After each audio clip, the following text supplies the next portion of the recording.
As a result of Jotaro Amagi's Project GU failure and the huge fire that accompanied it, over 80% of the world's data was gone. GU was dissolved, and I assumed responsibility for its failure by resigning from CC Corp. In the end, I suppose I couldn't win against either Amagi or Harold Hewick. But I didn't lose to them either. The faith of engineer Jun Banshoya had not yet been broken. It was soon decided that the world would be shut down temporarily. One can only theorize at the purpose of CC Corp's executives, but after having lost over half their data, it was assumed that it was a simple managerial decision. They reasoned that instead of working towards repairing the old game's data, it would be a better idea to apply their resources to a new generation game. A new game project the company had dubbed R2. This was also a way to escape from the ever-looming ghost of the genius, Harold Hewick. Of course, analysis of the Harold system had been halted, and the re-examining black box data had also been implemented into R2. Soon the day arrived. The town and area data that they had managed to save were presented to the public. The first generation of the world faced its final day. I logged in with my own private character to see.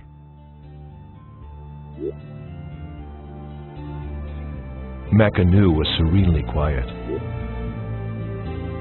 The cityscape that made one think of Venice was beautiful, and the waterways reflected the evening sun. Many had gathered underneath the bridge. It reminded me of a happier time when the voices of hundreds of players echoed on the streets. Like a midsummer night's dream. The next day, this world would be gone.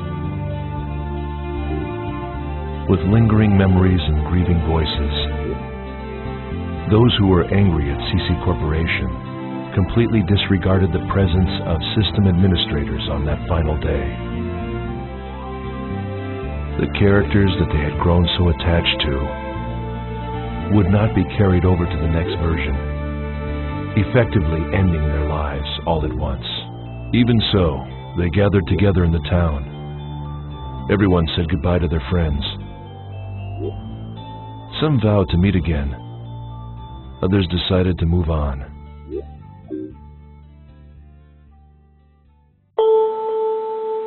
Keeping to myself in a desolate alley, I couldn't help but wonder. I wondered where Aura had gone. She was like Amaterasu hiding in her cave.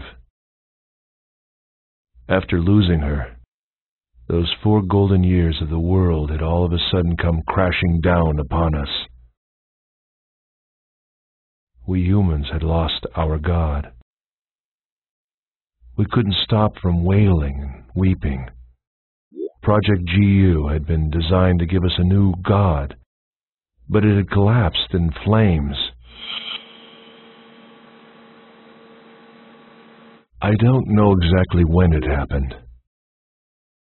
A young girl, bathed in the sunset, whispered the following to me.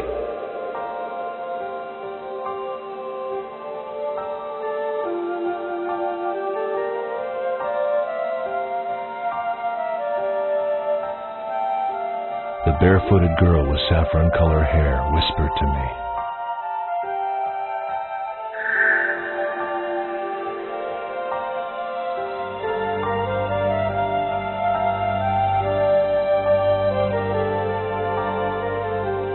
Her last whisper disappeared, as if the wind had blown it away. And then the girl was gone. It felt like I stood there forever. I tried to make sense of her words, and then I realized that girl, with her obviously hacked character, might well have been a wandering AI. Somehow she gave me the impression of Aura that I had once known.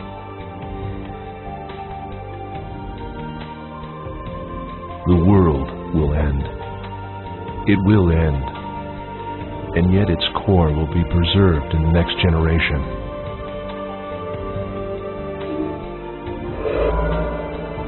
Generation of unity. It is what people have always wished for. Was I the only one to think that this comforting chaos, although ironic, somehow fit perfectly with the world? But now it is all too late.